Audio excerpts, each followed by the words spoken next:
Hi, Christiaan. Thanks for being here with UAP Education. We really enjoyed your speech, the Congress, and we have some questions for you. Sure. Since the moment you started to be an outspoken voice about UAPs, how did this affect your daily job as an airline pilot? And have more colleagues gotten back to you to report some story, or you saw you saw the stigma, or you saw some weird reactions? Interestingly enough, I must say it didn't affect my job at all. If it did affect my job, it was actually in a positive way, because every once in a while my colleagues start to talk about the subject. Because I normally in the cockpit among colleagues, I don't start about the topic because it's something kind of sensitive, and if people want to talk about it, they come to me with it. And it happens quite often that my colleagues approach me. And some time ago, I was in the hotel in the lobby, and two colleagues, they just landed and they were about to refresh and go to their room. And one of them, he approached me. He said, "Wow, we saw something today, and I saw your interview, and I want to share with you what I saw." And I never expected him to be into the topic, and he never discussed it. But apparently, he did see my interviews, and it shows that for some colleagues, it's a topic they don't openly discuss, but they're kind of interested in it, and that's really nice to see. So, in that sense, I noticed that my colleagues do appreciate the topic, at least some of them. But fortunately, on a day-to-day basis, it doesn't really affect my job, and that's a good thing. Otherwise, I wouldn't have done it. It's a very good thing, and I think you did a very courageous thing and very noble thing to become outspoken about this, and you are probably helping other pilots to maybe report or to come forward and say what they saw or what they are seeing. Yeah. Do you have some stories, if you can tell, about some interesting sightings of other pilots that... Yeah, well, the reports actually coming in almost on a weekly basis. Some of the pilots, they do want to stay anonymous because they're still too afraid of the stigma. They're afraid of being laughed at by other colleagues. And some other colleagues of mine, they are even willing to testify with a video message that we can use, because I'm an ambassador for the UAP Coalition Netherlands.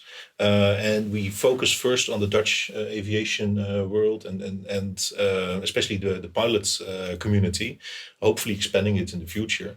But some of my former colleagues and present colleagues are even willing to testify on video. So we can use that. That's very good. Yeah, for let's say lobby purposes, or we can show that people are willing to testify what they've seen. Having said that, I've heard some really interesting stories and stuff that's actually much more interesting than I've seen myself. As I said before, also in the in the presentation, twice I've seen falling lights that were quite far away. Once a light that was moving strange, really high up in the sky, and once an object that was, I think, very far away. But some of my colleagues, they've even seen and reported objects that were pretty close to their airplane. And we're talking about, let's say, 100 to 200 meters away, in a way that is inexplicable for any other airplane. Yes, so, for example, one of my colleagues, they saw a silver metal kind of object next to their cockpit, and it shut off after 2 or 3 minutes. Another colleague of mine came forward with his story. He was flying with a 747 also from somewhere in Europe to South Africa in the middle of the night over Africa. It was completely dark, lots of stars everywhere. And all of a sudden their airplane was overtaken by a swarm of red lights. Wow. And the lights were just amazing, ignoring them. So it was not like there was interaction like you sometimes hear, but there was like a swarm. I don't know, it's a while ago that he told me 10, 15, maybe 20 red lights. Maybe some of them were a kilometer away, some of them were 20 kilometers away. They were just overtaking him. And a 747 is already one of the fastest commercial airplanes, close to the speed of sound. And these things probably flew 2-3 times the speed. And he was baffled together with his colleague. And they have no clue what it was. And this is the stuff that I would love to capture with my camera. Yeah, of course. So I'm kind of a beginner when it comes to UAP sightings. Yeah. But also other colleagues, they've reported moving bright lights, moving underneath their airplane, disappearing sometimes, pretty close to the airplane. Another colleague of mine have seen what he thought was a military jet intercepting them, flying next to them, like with a glowing neon color. And it was there for 2 or 3 minutes, and all of a sudden it shot away with such an incredible speed. Wow, so like very impressive flying characteristic, not so dismissible and explicable. Yeah, and what surprises me is that there are sometimes sightings that are really looking alike, like certain lights that move. That seems to be a certain category, but other sightings are completely different than the other ones. And I haven't been able to find a common. Yeah, exactly. Yes. So a common red line through all the sightings. It's varied. It's different in nature, different in size, and that's strange. It's just really strange. Yeah, that's very puzzling, actually. Yeah, and talking about, for example, public reaction, reception of this topic, we see that many people are always relying on astronomers to tell them if UAPs are real. But funny enough, I mean, astronomers really probably aren't the most the right people for the job, because they study space, they study planets, they study stars, but they don't study what flies on our sky. Just so I mean, pilots, in my opinion, are the real witnesses of everything that happens in the sky, and probably the people we should refer to when we want to understand what's going on, what's flying around. And what do you think about that? I completely agree, because I think the fact that astronomers are being asked what they think about UAP comes from the 1950s, when we thought that it was space, extraterrestrials. I think slowly we're coming to the conclusion that UAP might not even originate from somewhere else. It might be, and I'm still very skeptical. Let's say down to earth. I think the majority of UAP can still be explained. Yes. And maybe there's even a weather phenomenon that we don't understand. Could be ball lightning, could be something else. I think many of these cases or sightings originate simply here on Earth, in the atmosphere, maybe in the sea. You've got those earthquake lights sometimes in Japan and other areas that form when there's a lot of pressure on certain rocks, etc. That could be an explanation for certain UAP. But I think there's very little evidence that it actually comes from space. Then again, it could be related, but it sounds like they're asking a doctor for advice on I don't know, to make a fresh coffee. Exactly. I always like to say that it's like you have a problem in your sink. The water doesn't come out, and you call an oceanographer, for example. That's a good one. It's not like this field. If I may add, I think it's you're absolutely right. Pilots are some of the professionals, trained observers, as I like the term, that are used to look out of the window. But I think the same applies to military personnel. Military personnel that trained to identify threats and to look in their surroundings.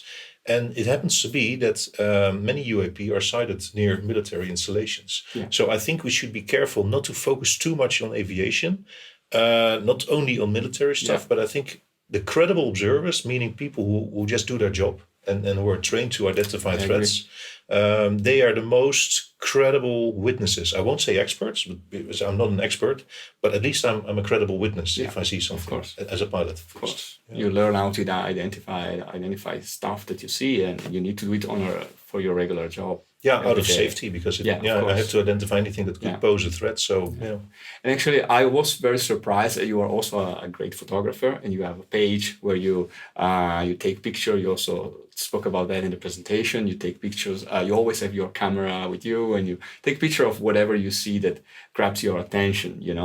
And it can be atmospheric phenomena, ball lighting, electrical storm, or the famous UAP that you could capture, the tic-tac-like shaped, and also the what you thought that it was a falcon, and then it was revealed to be like a fishing net, with lights, and.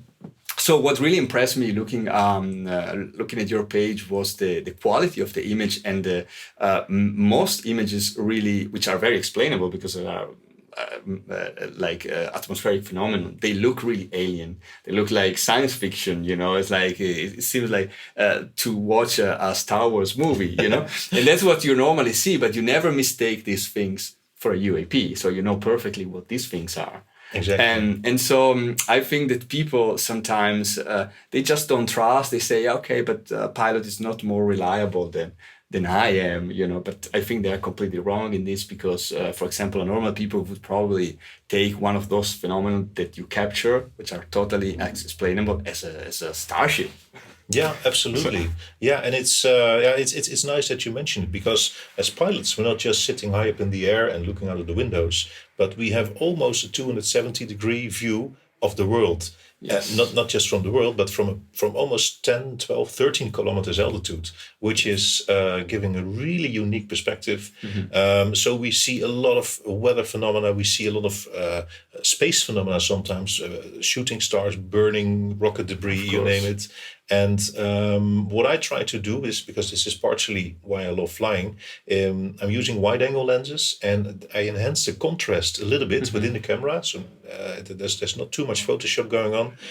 And it becomes really easy to take landscape pictures and make them look like you're on a different planet, or like you said, Star Wars. I mean, the cockpit of an airplane is already kind of magic with all these switches and lights. And if I try to combine that with landscape wide-angle views, and I don't understand why not more pilots are doing it because it's not that difficult. Absolutely, I would actually always love to be a pilot because and of course I'm not, but that was a dream of a child, because I wanted to see the sky and see. So I can understand that. Okay. I got a last question for you, and it's, for example, what would you well, an important question that you mentioned, I wasn't aware of that you are part of the coalition, UAP Coalition Netherlands. You want to tell us what is their main objective? Yeah, well, we have a couple of objectives. A long story short, we want to get rid of the stigma slowly. We want to get a reporting point where professionals like police, aviators, like pilots like myself, military personnel, where they can submit in a trusted environment their experiences about UAP.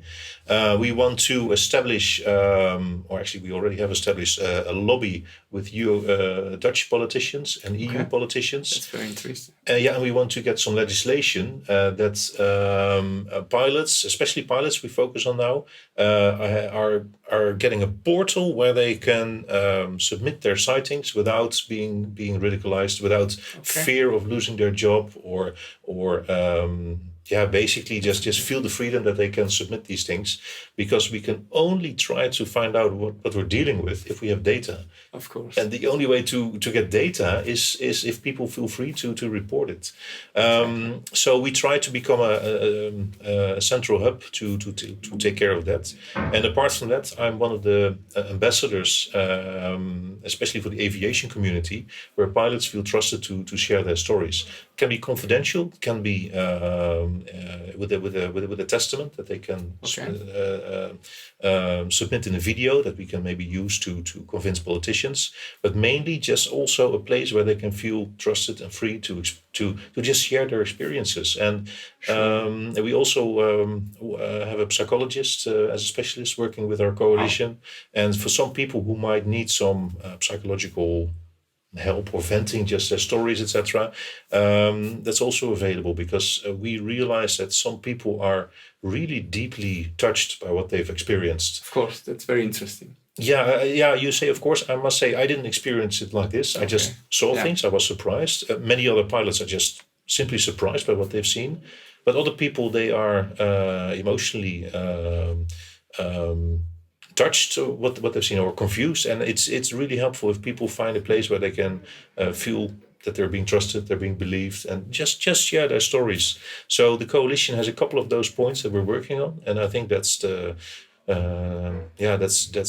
that's very necessary in these times. It looks like a great project, and I wish you luck for everything. Thank you very much. Thank you very much. It was my honor.